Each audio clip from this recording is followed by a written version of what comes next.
All right, so I'm going to go ahead and answer a few questions here.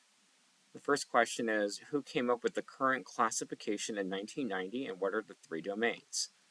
The first video that we're given identifies Carl Woese came up with the three domains.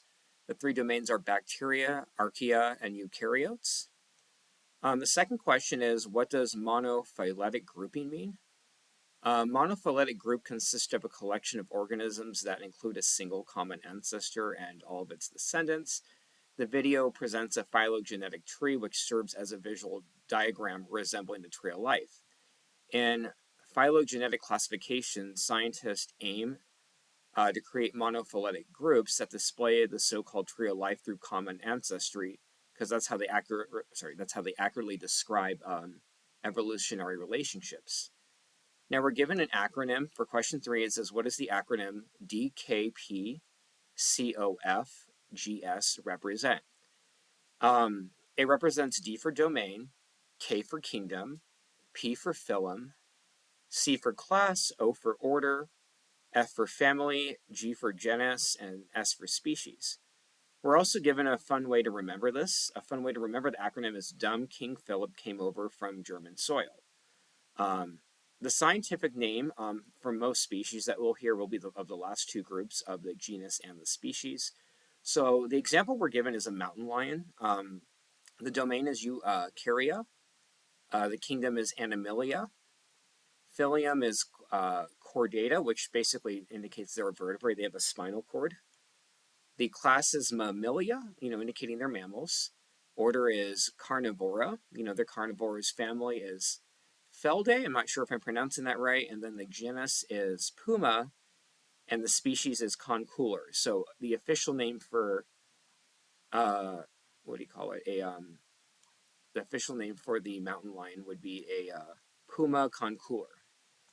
Question number 4, in a phylogenetic tree, what is a node and what does it represent?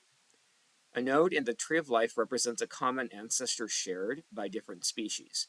For example, lions and tigers are distinct species that can interbreed, but they are two separate, species, and they do share a common ancestor.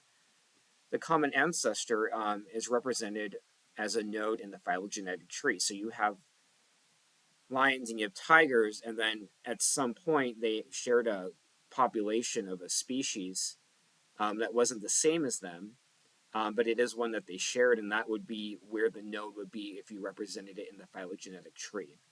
It's important to note that this ancestor was not just a single animal, but rather a population. The same video, the second video also helps us answer number 5. What are some predictions that a phylogenetic tree can allow you to make? Well, the phylogenetic tree can help us make different predictions. For example, if lions and tigers share a common ancestor, they should exhibit similar genetic material, similar anatomical traits. We can infer from the phylogenetic tree that it's also likely that we can predict that there's most likely fossils to illustrate the evolutionary steps between their common ancestors.